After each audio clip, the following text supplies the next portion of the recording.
জীবনে চলার পথে যাকে সবচেয়ে বেশি ভালোবাসবে সেই তোমাকে সবচেয়ে বেশি কষ্ট দেবে। কি হবে জীবনে এত পারফেক্ট মানুষ খুঁজে যদি সেখানে ভালোবাসাই না থাকে? ওই ভালোবাসা কাউকে দিও না যে ভালোবাসা শুধু তাকে কাঁদাবে, মুখে মধু অন্তরে বিষ।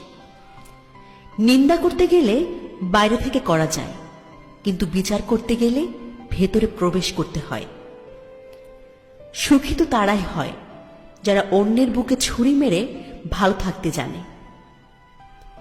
কাউকে এতটা কষ্ট দিও না যে কষ্টে সে প্রার্থনায় বসেও তোমার কথা ভেবে কান্না করে। যাকে ভালোবাসার নামে আঘাত দিয়ে ফিরিয়ে দিলেন তার চোখের প্রত্যেক ফোঁটা অশ্রু আপনার চলার পথকে পিচ্ছিল করে দিবে একদিন।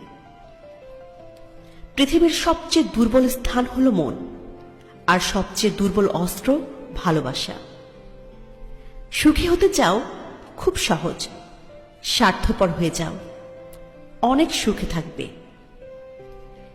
আবেগ ভালোবাসা দিয়ে সংসার চলে না, বাস্তবতা অনেক কঠিন।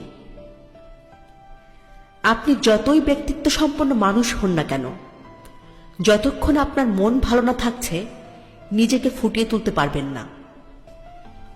স্বপ্ন তাকে নিয়ে দেখা উচিত যে শুধু স্বপ্ন দেখাবে না, স্বপ্নগুলো বাস্তব করবে এবং তোমাকে কখনো ভুলবে না, তোমার পাশে থাকবে।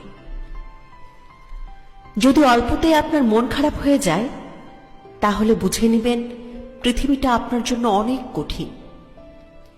কারণ পৃথিবীতে ৯৯% মানুষ স্বার্থপর। যোগ্য ব্যক্তিরাই সমালোচিত হয় আর সমালোচনা করে অযোগ্য ব্যক্তিরা। শত্রু তো তারই বেশি থাকে যে প্রকৃত কাজ করে, সমালোচিত সে হয়। পৃথিবীতে সবাই ধোয়া তুলসী পাতা, শুধু তুলসী গাছে যে পানি দেয় সেই খারাপ। মুখে মুখে সত্য বলা মানুষগুলো সবার অপ্রিয় হয়। মানুষের পুরো জীবনটা হচ্ছে একটা সরল অঙ্ক। যতই দিন যাচ্ছে ততই আমরা তার সমাধানের দিকে যাচ্ছি। কাউকে দোষারোপ করো না ততক্ষণ যতক্ষণ না তার দোষের নিশ্চিত প্রমাণ পাও। যত্ন করে কাঁদানোর জন্য খুব আপন মানুষগুলো যথেষ্ট। কারো অতীত জেনো না, বর্তমানকে জানো এবং সে জানাই যথার্থ। কিছু কিছু ব্যক্তিগত দুঃখ আছে যা স্পর্শ করার অধিকার কারোর নেই।